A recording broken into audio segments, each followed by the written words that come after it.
We knew this had to happen, but we never thought it would actually happen. Roger Federer has announced his retirement from the sport, and we are genuinely so heartbroken.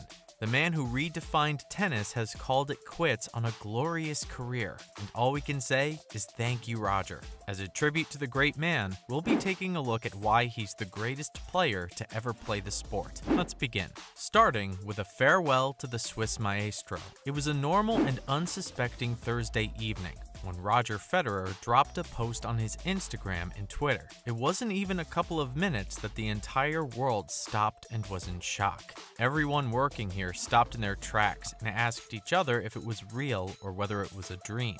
Somehow, though, a day has passed and we just can't get over it. It's real, and Roger Federer has decided to call it a day on what has been a sensational career. In his Instagram post, Federer posted a message and was also kind enough to read out the farewell message. It was great to listen to the maestro going out on his own terms, but we'd be lying if we said our eyes weren't watery. In his message, Roger talks about how the last 3 years have been super challenging for him due to injuries and surgery. He explained how he had been working towards a full competitive form, but realizes his body's capacities are limited, and that the message has been clear. Tennis has treated me more generously than I would have dreamt, and now I must recognize when it's time to end my competitive career. Federer pointed out how the Laver Cup next week will be his final ATP event, and that he'll continue to play tennis in the future, but just not in Grand Slams or on the tour. In the message, the great elaborated on how this was a bittersweet decision,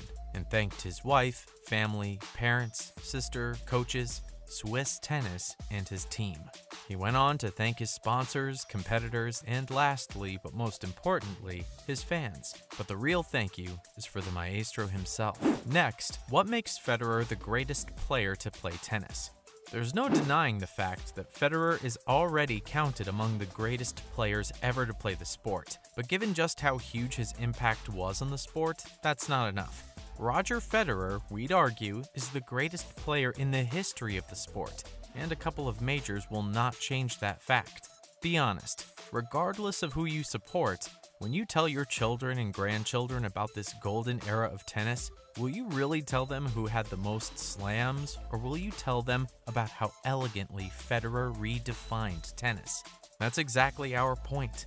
The man is a blend of longevity, royalty, grace, shot selection, and sheer competitiveness, with all of it done in the most beautiful manner. And that's something that will never be matched. In theory, Federer was supposed to stop playing tennis at one point or another, but he's someone who was winning majors long before the iPhone was even invented. Here's a man who won his first major only 2 months after the current US Open winner was born. Yet, somehow, Federer was just a point away, 3 years ago, from doing the impossible. In his message, the Swiss legend talked about how the last 3 years have been tough on him, but his struggles with injuries began in 2016. The return from Federer was almost as big as the rest of the career he managed to construct. The way Roger dominated the sport on his return and won 2 Grand Slams in the same year was truly remarkable. Moving on, Federer in comparison to Rafa and Novak. People talk about how it's impossible to be effective and the wins are what matter at the end of the day. We disagree. We've seen Novak Djokovic make a mockery of the tennis world and dominate it as Federer did. Who enjoyed it though? Don't get it twisted, Djokovic is quite comfortably among the best 3 players to play the sport, so we're not downplaying him. All we're saying is that Novak played tennis. Federer played a different sport. Novak mastered the art of draining the opposition. Federer made them feel like they didn't belong. Rafael Nadal is quite comfortably the biggest rival of Federer's career. He's the reason that we got to see this level of tennis, because he pushed the greatest ever to limits that no one would have ever imagined. And he won too. But the problem was the same. Rafa is too human when compared to Federer. Forgive us for using a football analogy, but the difference between Nadal and Federer is similar to the difference between Cristiano Ronaldo and Lionel Messi. Rafa's greatness is, in fact, that despite having a body held together with staples and glue, he he managed to get past the biggest achievement in the history of tennis, the major record. He didn't only match it, he went 2 clear, and for eternity, he'll stay at least 2 clear of Federer. But to us, this is just an addition to the lore of Roger Federer, the man who redefined tennis in a way that no one before him or after him will ever do. On to deconstructing the dominant myth. There's a myth in tennis that Novak Djokovic's dominance of the sport is the greatest that we've ever seen. We respectfully disagree. Anyone who was around in the 2000s and had a bit of interest in tennis would tell you about a man named Roger Federer.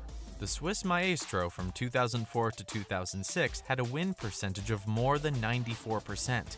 Do you know how absurd that is? For context, he played 262 matches in those 3 years and won 247 of them, losing only 15 and winning 11 Grand Slams.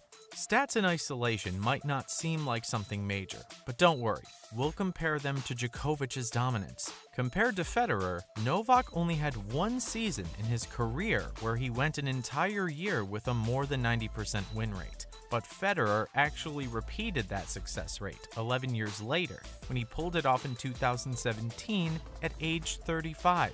So we'd argue that Djokovic's dominance was insane, but it doesn't even come close to the way Federer just elegantly destroyed everything in those 4 years. As many players would tell you, losing to Federer and losing to anyone else is a completely different experience. A defeat to Federer is a humbling experience that makes you rethink everything you've done in the build-up to that match. Was it the right decision to go to his forehand? Should I really have taken up tennis in my childhood? Now imagine coming up against Federer in his prime. That man was a demon, no weakness whatsoever. And we might be, but he was also quite easily the second best player ever to play on clay courts as well. Then, the all-surface champion. Federer's greatness is in the fact that he dominated a sport that can't be dominated.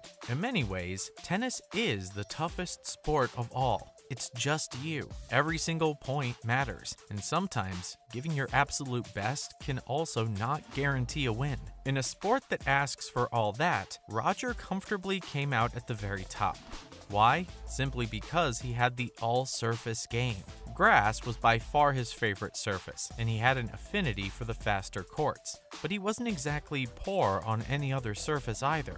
It's just his bad luck that Federer came up against the best ever clay courter in the most motivating time of his life. Let's be honest, the only reason Djokovic won those meetings is that Rafa's been way past his best and somehow still manages to play that well on clay.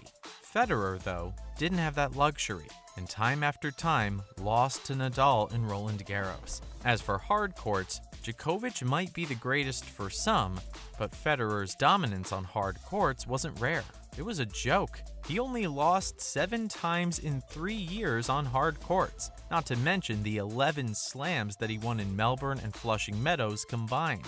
Lastly, Federer's larger than the sport. It might be blasphemous to call a player larger than the sport itself, but try talking about tennis without mentioning Roger Federer. You know what we're trying to say, right? Tennis will have stories to tell even after Federer and the rest of the big three and Serena and all those legends. But if you go back in time and stop Federer from making it onto the tennis scene, you'll realize that the sport is just not the same. Not only did Federer bring back that glorious single-handed backhand and make it cool again, but he also brought elegance to a sport that lacked it big time. No grunts, no sweat, no effort. Just pure class. And if, for a second, we forget about Federer's class on the court, we can't possibly forget his services to the sport and beyond. He's the reason hundreds of current pros picked up a racket. He's the reason tennis got prime airtime. He's the reason fans from all around the world have tuned in at an ungodly hour to watch a god play. All we can say is thank you, Roger Federer. You'll be the greatest forever.